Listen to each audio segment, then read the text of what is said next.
tarde, pessoal. Tudo bem? Eu sou Jefferson Bittencourt, economista da Asa Investments. Estou aqui hoje para responder perguntas dos nossos seguidores nas redes sociais. Bom, eu vou começar com duas perguntas. A pergunta do Rafael e a pergunta do Alisson. A pergunta do Rafael é: qual o impacto das reeleições no Congresso para o cenário fiscal? E o Alisson vai um pouco além e pergunta se a reeleição do Pacheco no Senado pode facilitar aventuras fiscais do governo.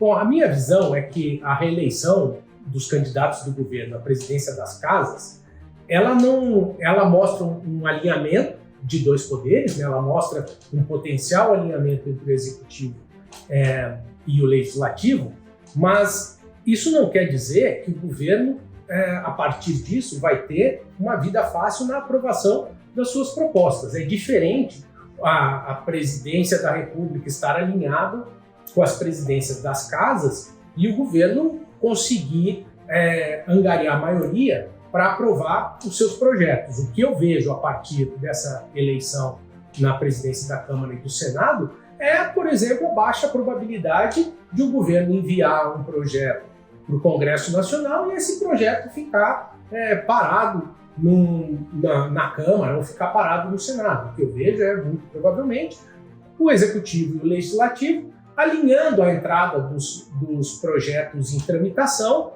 e, no máximo, o presidente das casas sinalizando períodos mais favoráveis, com maior chance de ter quórum para a discussão das matérias. A aprovação, propriamente dita, e esse ano nós temos temas importantes para ser discutidos, como a reforma tributária e a alteração do arcabouço fiscal, a aprovação dessas medidas, isso vai depender essencialmente da capacidade de articulação do governo com os parlamentares e da capacidade dele de angariar o apoio entre os diferentes partidos. Se isso adiciona risco, eu não vejo alteração relevante. Assim, o nosso cenário fiscal já é suficientemente preocupante. Eu não acho que a eleição do Lira e do Pacheco adiciona ou removem riscos fiscais desse cenário. Em suma, assim, não muda a minha visão de que o Congresso não é fiscalista, tem uma tolerância bastante grande a aumentos de despesa e uma resistência muito grande a aumentos da carga tributária, o que, combinado, dá uma situação fiscal pior, mas isso não tem relação com a eleição dos presidentes das casas. A segunda pergunta é a do Bruno. A reforma tributária ou o novo arcabouço fiscal? O que sai antes? Essa ordem altera o futuro fiscal do país? Olha, eu vejo como muito mais provável que se apresente antes a reforma tributária e, posteriormente, se apresente o novo arcabouço fiscal. A apresentação do arcabouço fiscal ela tem um prazo formal, né? Assim, pela PEC da transição, o prazo para apresentar o novo arcabouço fiscal é final de agosto. Essa conexão que fazem entre a necessidade de apresentar o novo arcabouço fiscal junto ou antes da apresentação da proposta de lei de diretrizes orçamentárias, ela não faz muito sentido. A proposta de lei de diretrizes orçamentárias tem que ser apresentada até o dia 15 de abril. Apresentar essa proposta de uma maneira compatível à proposta de arcabouço fiscal tem até uma certa fragilidade jurídica. Assim, é difícil pensar que a gente está apresentando uma proposta de lei de diretrizes orçamentárias não com base na legislação vigente, mas com base numa proposta de legislação. Além disso, se fosse feita essa compatibilização, qualquer alteração que viesse a ser feita na proposta de arcabouço fiscal teria que se refletir em uma alteração na proposta de lei de diretrizes orçamentárias. Logo, assim, essa conexão de prazo entre lei de diretrizes orçamentárias e novo arcabouço fiscal não faz muito sentido. Por outro lado, a apresentação da proposta de reforma tributária, essa é importante que seja apresentada logo, até para que as resistências que naturalmente surgem em setores que são afetados pela reforma tributária que elas não se organizem. Então, assim, é importante que o governo apresente logo uma reforma que já está mais madura, já tem duas propostas de emenda constitucional, uma tramitando no Senado, outra tramitando na Câmara. Então, a tendência é que a gente vá conhecer a proposta de reforma tributária antes da proposta de arcabouço fiscal. Seria muito importante a gente conhecer logo também a proposta de arcabouço fiscal. Essa proposta de arcabouço fiscal, ela dá as diretrizes sobre o que o governo está pensando para a política fiscal a longo prazo. Então, assim, essa incerteza hoje é algo que pesa no preço dos ativos. Seria muito importante o governo dirimir essa incerteza logo e dizer o que ele está pensando em termos de arcabouço fiscal. Mas eu acho que pelo próprio andamento das discussões, amadurecimento dos debates e das propostas, a tendência é que a gente conheça primeiro a reforma tributária e conheça depois a nova proposta de arcabouço fiscal. Mas isso eu estou falando das propostas. Em termos de aprovação, eu acho que há um incentivo do Congresso de jogar a discussão da reforma do arcabouço fiscal mais para o final do ano, porque o nível de despesa que o governo assumiu com a PEC da transição é incompatível com o arcabouço fiscal que vigia até 2022. E em 2024, se não for aprovado o novo arcabouço fiscal, o que volta é o arcabouço vigente até 2022. Ou seja, se o Congresso empurra essa discussão bastante para o final do ano, ele ganha muito poder de barganha em relação ao Executivo, porque o Executivo precisa de um novo modelo de arcabouço fiscal, porque o modelo antigo não comporta o nível atual de despesa. Então, assim, em termos de aprovação, eu imagino também a reforma tributária sendo aprovada antes da reforma do arcabouço fiscal. Bom, a próxima pergunta que eu tenho é do Guilherme. Ele quer saber como funciona o Fundo de Estabilização de Preços de Combustíveis e como ele pode impactar as contas do governo e da Petrobras.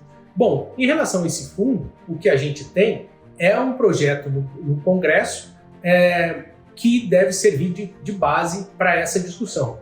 Nesse projeto tem uma banda de preços, um piso de preços a partir do qual o fundo acumula recursos e um teto a partir do qual o fundo desembolsa recursos. Então a lógica numa situação onde o preço internacional, o preço de mercado está muito alto, o governo usaria o preço que estaria em vigor seria o teto, e o governo usaria recursos do fundo para bancar para as empresas a diferença entre esse teto e o preço de mercado. Qual é a percepção? Assim, eu entendo que o governo está vendo o preço atual acima desse teto. Porque se não fosse assim, ele teria restabelecido já a tributação cheia de PIS/COFINS da gasolina e do etanol. Então, assim, eu entendo que a percepção do governo é que o preço está acima do preço que seria o teto da banda. Qual é a implicação disso para as contas do governo e da Petrobras? Para as contas da Petrobras, de todas as empresas de petróleo, porque teoricamente esse sistema de bandas vigiria para todas as empresas que estão em mercado, para a Petrobras não deveria mudar muito, ela receberia o equivalente aos preços de mercado. Para o governo faz uma diferença brutal, porque se a gente está hoje num momento em que o fundo deveria estar desembolsando, hoje o fundo está vazio. O projeto de lei que tramita no Congresso, ele prevê fontes para alimentar esses fundos.